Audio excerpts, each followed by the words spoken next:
Welcome to another episode of the Precision Health Pod, where we talk to the people building and experiencing the future of health. Today, we want to welcome Trent, one of the co-founders of Forme, a next-generation home fitness company. Welcome to the podcast. We're excited to have you here. Thanks, Rachel. It's great to be here. Thanks for having me. We'd love to get started in hearing a little bit more about how you got to where you are. What made you decide to found the company?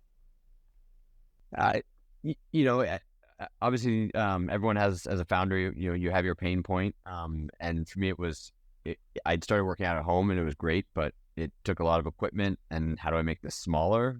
So I created a digital weight machine. And the other part was I had a personal trainer I loved working with. But he was busy and my schedule was busy. It was hard to kind of connect with him. And so I ended up in this, I was either with him and it was great, or I was on my own. And how do you merge that? And how do you kind of keep that person in your life as you're busy, you move around, your schedule changes. So I think all of those pieces kind of came together in what we developed at Forme. And I think I read it took you guys 4 years. Which is, personal training and sorry, good. No, it took you guys 4 years to go from concept to launch. So tell me a little bit more about the product and what you guys do. Sure. So, talk to any hardware founder and, they have lots of scars to show. And that it's hard to build things, especially first time, especially with COVID and not being able to travel to Asia where our manufacturers are. It takes a lot of time to make something, to start and to test it and to make sure it's safe.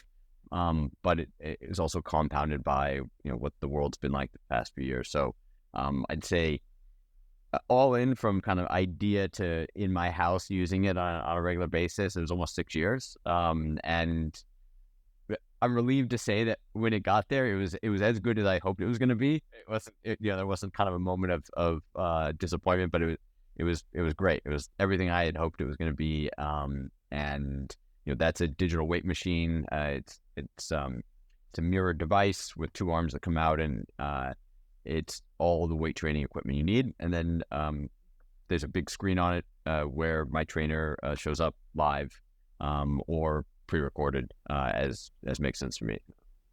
And where does the machine learning and AI and data piece really come in? So I'd say there's a real focus for us on kind of human connection and non-AI and non-data, partly because AI or technology in general is very helpful in certain areas and not in others. So for us, it's setting weights automatically. It's suggesting certain types of workouts. It's workout builders. It's repetitive things where computers do a lot better than humans.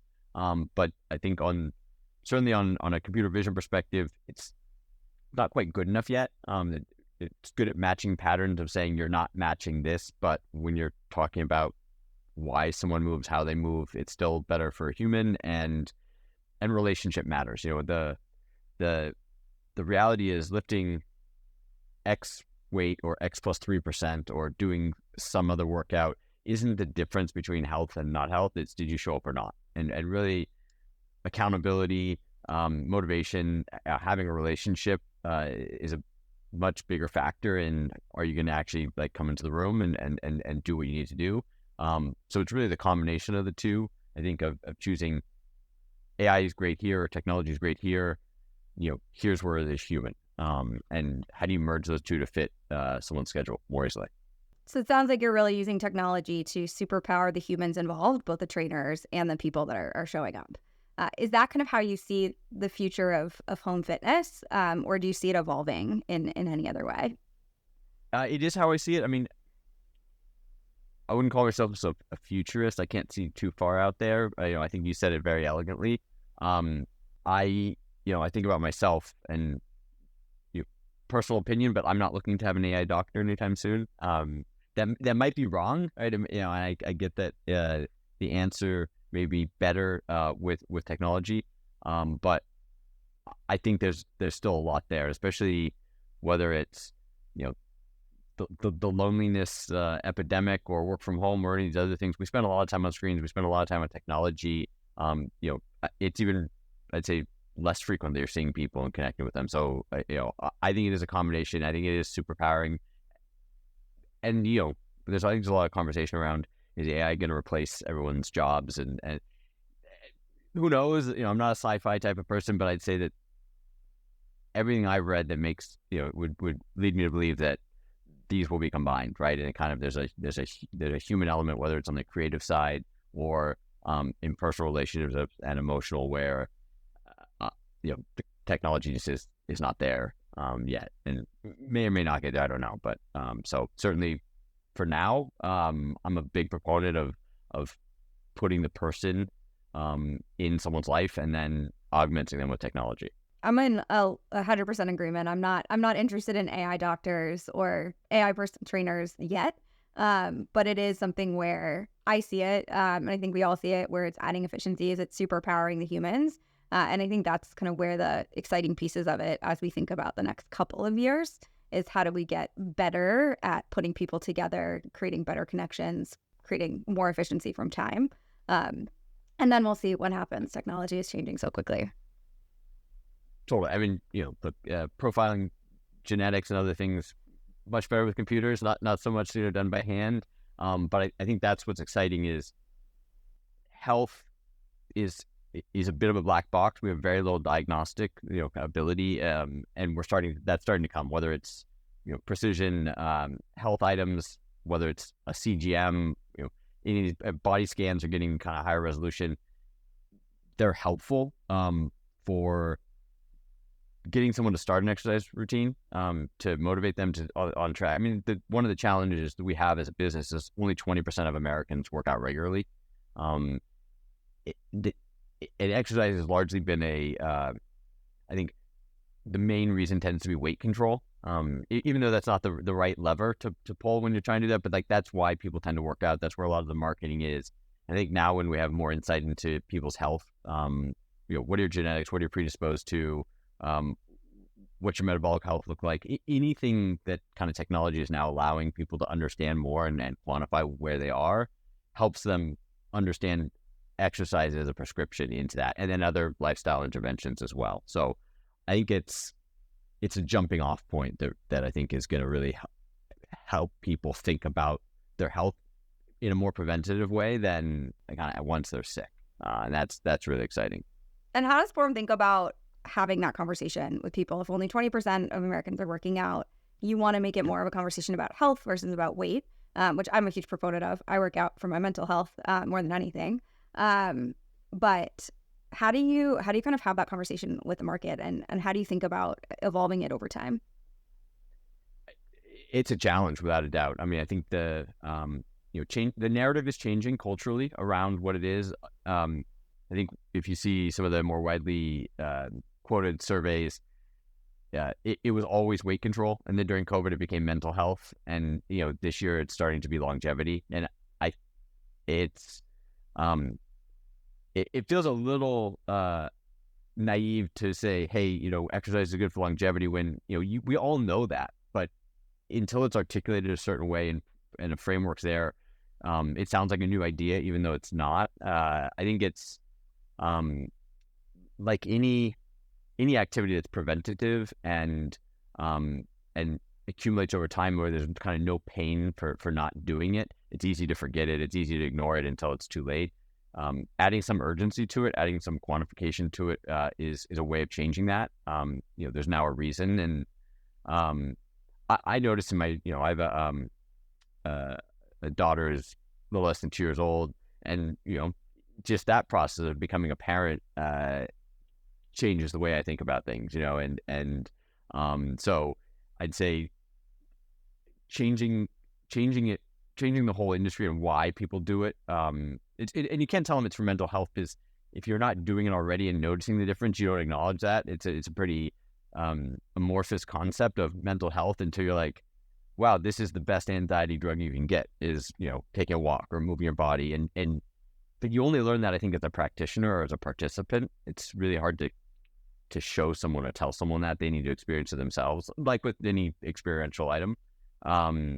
So at least communicating, hey, here's a diagnostic, and this is going to go one direction, and the only way you can fix that, or there's a number of ways you can take some drugs, or you can do this lifestyle thing. It's now a reason. It makes sense. Whereas I think a lot of the historical marketing communication around burning calories and kind of weight and sort of idealized body shapes on magazines. If you said you're doing exercise, there was almost a vanity to it. It wasn't sort of seen as a kind of a higher, nobler thing necessarily. And now when you put it in the context of like, no, I'm doing it for these reasons, either mental health or longevity, I think it's an easier conversation for more people to participate in, because it is more inclusive, right? I'd say probably 100% of people want to live longer or close to it, right? That's certainly a bigger market than the 20% of people who are into working out already. But it's you know, we're strange animals, right, as humans, and we need to be told things in a certain way for it to land. And I see that happening in the diagnostic element, and the technologies around there is helping that, right? Because it's not guessing anymore. Yeah, and that longevity conversation, I think, at least from what I've seen, there's been some newer, interesting research around kind of building muscle mass as a kind of avenue for health span, avenue for longevity. And I think the other part of the conversation that's really interesting is if you look back in like 1990s, 2000s for women, if you're going to exercise, you're going to do cardio. And now there's a new conversation around actually like, let's add resistance training into this. And there's more research around it. So in terms of the demographic that you guys go after, what does that look like? Like, who are the best people for your product? The best use case for our customers is someone who, well, I say the demographic profile of them is going to be, 35 to 55, both genders, more affluent, probably have a family, probably married, and that's because you had household formation, you got married, you had a child, so you've probably left the city and you've traded your time for space, and there's less things or fewer things near you, and you have more space at home, and the use case for at home increases both from efficiency perspective from time, but also there's now more than one person in the home using it. So middle-aged, affluent people in suburbs, right? And middle-age, I probably have a bigger range. My 73-year-old mom is now a convert to weight training and personal training. And it is that sarcopenia, right? It is hey, this is good for both neurological aspects, but also stability and strength. And really, you want to be able to pick up your grandkid. You want to do these things and live longer. Strength training is the answer. And it was interesting when she resisted for a while, and, we have the device installed at her house and she's using it. After a handful of sessions with her trainer, she goes, I really like her. And it was clearly the personal relationship. She enjoyed doing it. And that was not something, if you said, what, do you like this exercise? Do you want to do this? Or adding a human element, adding a relationship in there can really make the difference for someone that may or may not do it. So I think that's important. But yeah, I'd say those are the best customers. If you're living in a city and young and want to go out and meet people, and there's great places like gyms and boutique fitness or all around, you're probably going to do that. But once your life kind of changes and you don't have the flexibility as much, the idea of making a class at a specific time for me, with my schedule is laughable. I'd say I need to have my own control over my schedule. I don't have time to get in the car. I want it at home. I prefer that. But I also don't want to be on my own. And so that's really where, I work out with my coach live sometimes, but also asynchronously. Like he will program the device for me. I have the guidance, but I do it when it fits in. So like that profile, both, I kind of at my own personal experience, but as we think about our customers, that's who is the best fit for what we offer. Are you tired of guesswork when it comes to your health? Look no further. Rootine is here to simplify your wellness journey and help you unlock your best health.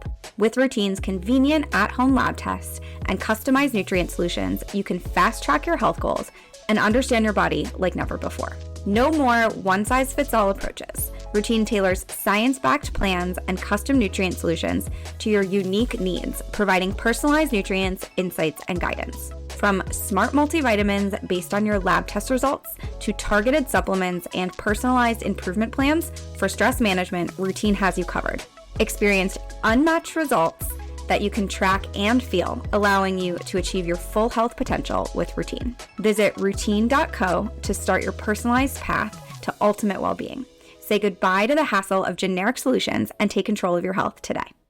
And that group of people also, as you mentioned, you said you almost have a almost 2-year-old daughter. I have 2 kids, young founder. It's this group of really busy people where there's more stressors.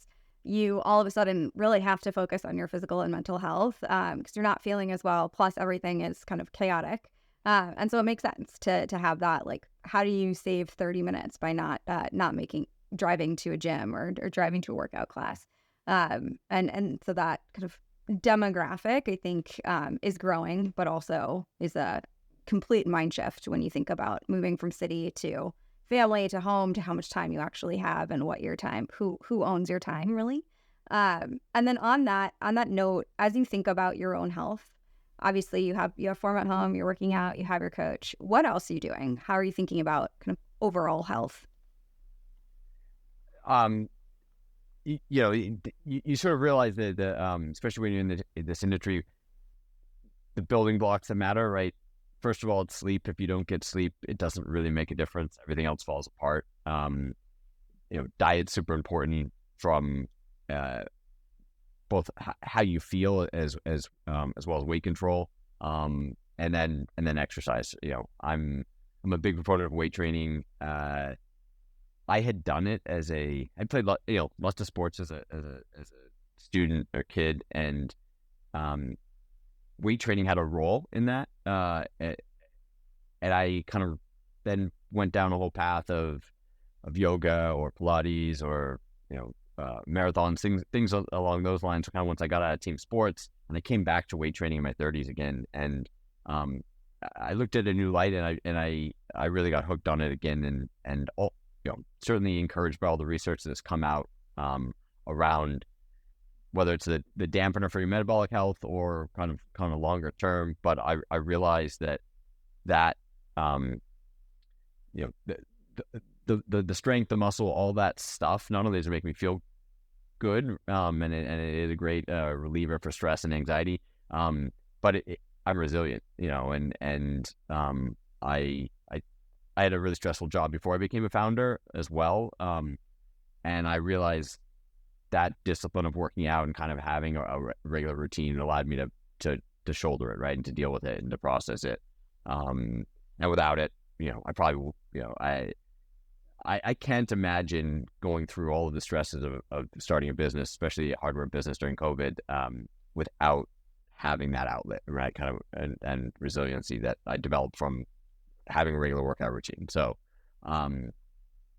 it does become mental, right? Either the short term or immediate anxiety aspect to better sleep, to just knowing that you're going to get through it, and it's kind of everything's going to be fine. So all of it's really important. I mean, I got some advice from one of my advisors during a very stressful time period. And he basically said, "Look, walk 25,000 steps a day, take every meeting walking or talking, because you're going to be so stressed and have so much anxiety about the next period, you're not going to sleep, and that's going to screw you. And so you just need to exhaust yourself so much that your mind can't keep you awake." And it was totally true, right? And there were days when I didn't get the activity, and I sort of lay at night, or waking up in the middle of the night, and then everything kind of, the wheels come off at that point. So they're connected, right? Body and mind, and it's really important to take care of it. And what is your weekly or kind of daily routine? How do you think about between walking, cardio, resistance training? What's your go-to? Walking and resistance training. I mean, I try to lift weights 3 or 4 times a week, 40 minutes, pretty quick. I do that at home, and then I try to walk as much as I can. Last few years I've been in Los Angeles. The weather's good. It's easy to go outside. I try to take my calls, and especially, in the afternoon, East Coast is sort of winding down. There's not a lot going on. I listen to books. I talk on the phone. I try to get out as much as possible. So it's, I started walking during COVID, right, when there wasn't much else to do. And I love it. It's I feel like an old person now, thinking about walking. But I think I've decided that wherever I live in the world, one of the requirements is the weather's nice enough that I can get outside a lot. it makes such a difference in quality of life. So it's I'm a big fan. Definitely. And I think walking is good wherever you do it. I recently got a walking treadmill desk, one of the walking pads that folds up. Made a huge difference in my kind of daily life. But walking outside is better. If you can live somewhere where you can walk outside, LA is a place that exists that you can kind of do that more often. It definitely helps with both the physical and the mental aspect of working out. Outside of exercise, how do you think about your nutrition, and how do you manage stress overall? I drink heavily. No, I'm joking. No, exercise is helpful. I look, you know what it's like to be a parent. When you see a baby and a kid, like it definitely puts you in a different mindset. So I'm fortunate to work from home, and I see my daughter a lot. And I think about my relationship with my father. He went to he left in the morning. He started his own business. He left in the morning, came home late at night, and kind of it's just different versus I see her 5, 6, 7 times a day. So that's very helpful. It's pretty grounding. Other things matter less when you see that. From a nutrition perspective, I grew up in Northern California, in a sort of a foodie type household. I've been conditioned to basically eat the Mediterranean diet, right? It's lots of fish, it's chicken, it's olive oil. I don't think I ever had steak and potatoes at home. So when I read like this is the best diet you have, it's just what I grew up with, right? It's nuts, it's other things, it's not a lot of refined stuff. So I was fortunate to be conditioned that way, and that's what I enjoy eating. I like to cook as well, but in general, it's what you would read in a book, right? Kind of lean proteins, vegetables, refined stuff, and dairy. I think you can train yourself to like things like that, right? And once you do start to like it, it becomes easier. So I tend to eat pretty healthily. I do drink still. I have open questions about it. I grew up in Napa. My family's in the wine business, so it's something that I've had around my whole life, and there's just some really good things about that industry.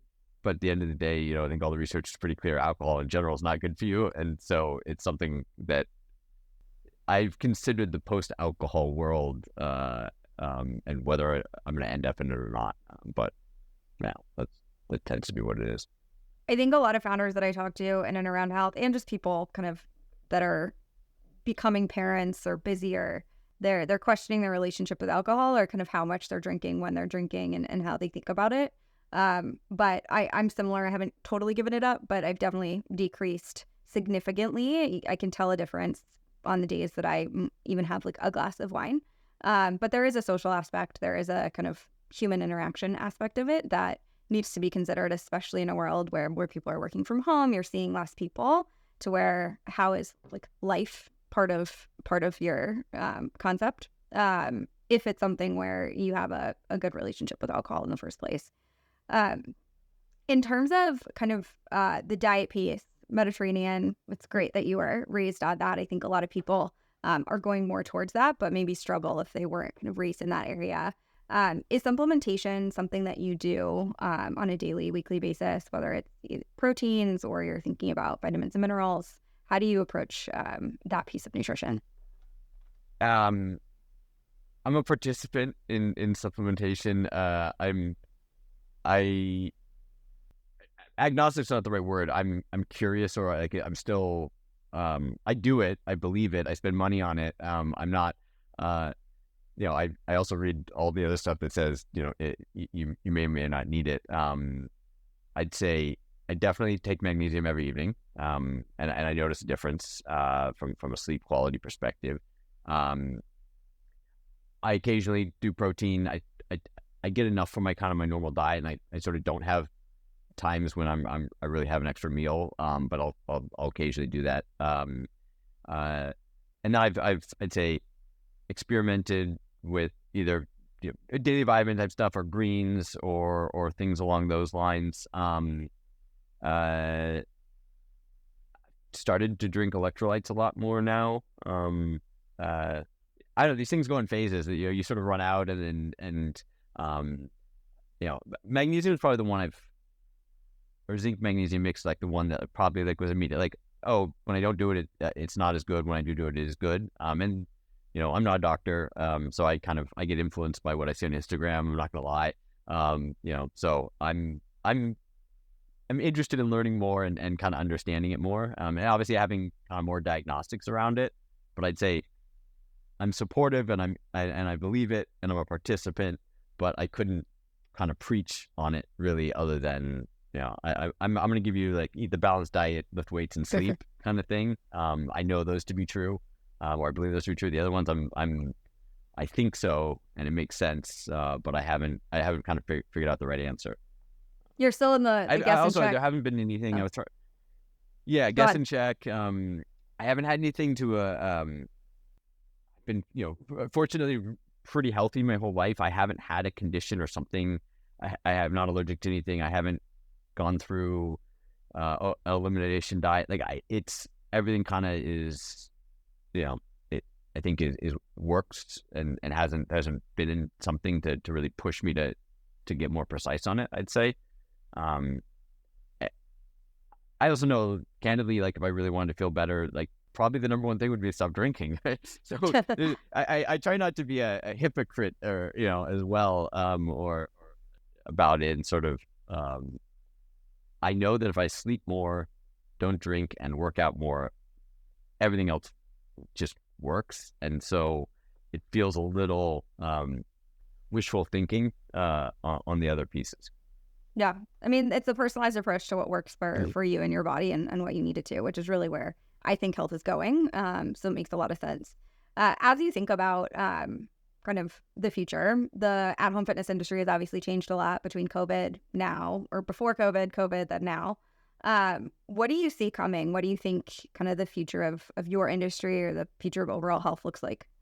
The good thing is, even with the channel shifts of gyms closed, everyone at home, and then, hey, I can't wait to get out of the house, overall activity has increased. I think the benefit of COVID and it has that people are thinking more about longevity, thinking more about exercise. Obviously generationally, there's different attitudes. Younger people tend to be more into it, and so I think we have a good long-term trend, full stop. And I think it's great that people are doing more things. We're a bit agnostic whether it's at home or out in the world, because I think it's not all or nothing. I do both. I know people do. That's one of the great things about personal training and coaching, especially if it's virtual, is it can follow you around. I think for us and for me, the at home element it's the most convenient, hands down. And some people will optimize for experience and say, I really enjoy X or Y, and I'll invest the time to do that. But the number one variable to a fitness outcome is consistency. And the moment you remove as much friction and it's at home, it just becomes easier. And so that's why it works for me. But you have a mixture, right? And I think how do you get away from sort of the religious type views? And in diets, it happens a lot, right? You have to eat this way. I think the personalized approach, as you just referenced, is the important one, and it becomes mix and match. And so I think at home is great because this equipment with technology is more engaging. And it's not just sort of sitting there, and so people use it more. But hopefully that helps them go out and do other things in their life as well. Whether it's a gym or hiking or out with their families. So I'd say not the simplest answer to it. I think it's just in general that everything's growing in the industry, whether it's at home or out in the world. And so that's a good place to be. And are there any innovations, whether it's in and around kind of next gen home fitness or just in the broader health industry, that you're seeing or that you'd be really excited to see over the next 3 to 5 years? I mean, getting me out of my guess and check world, right? It's I think all of these, just feel a CGM, right? That's new. That's very new. Continuous glucose monitor. We weren't able to do that, at a cost effective level. Handful of years ago or something along those lines. Yeah. other molecules and bigger molecules like that's in the pipeline. I think that's coming from some of the people I talked to, and that's kind of exciting. And just getting, be able to peek into the black box that are our bodies. And most of, it's very, very challenging to do research on humans, given how long it takes and everything. And the human model is very different than primate or rice or mice or rat. So I think that visibility, that diagnostic, all that's the most exciting part. Maybe it makes us kind of crazy, right? Sort of too much information. But I think that's probably the most exciting part for me. Yeah, I mean, humans are complex creatures, and so the traditional clinical trial model is hard, which makes the individualized approach where you have access to your own data and you can kind of test and check take control, have your feedback loops to get clearer on what works for you, both how you feel and what's going on in your body, allows for more innovation across the board, which I think is really exciting. Well, Trent, it was great to have you. I'm so excited to have this conversation. Last question is just how can people find out more about Forme, more about you, if they want to learn more? So we have a website, www.formelife.com. Also Instagram handle, this is Forme Life. I think working with a coach is the most transformative thing that someone can do. And it's easy to delay it, right? Or defer it or not feel there's a reason. But I think just get started and see what you can achieve. Well, thanks so much for being here. And thanks to all our listeners for tuning in for another episode of the Precision Health Pod.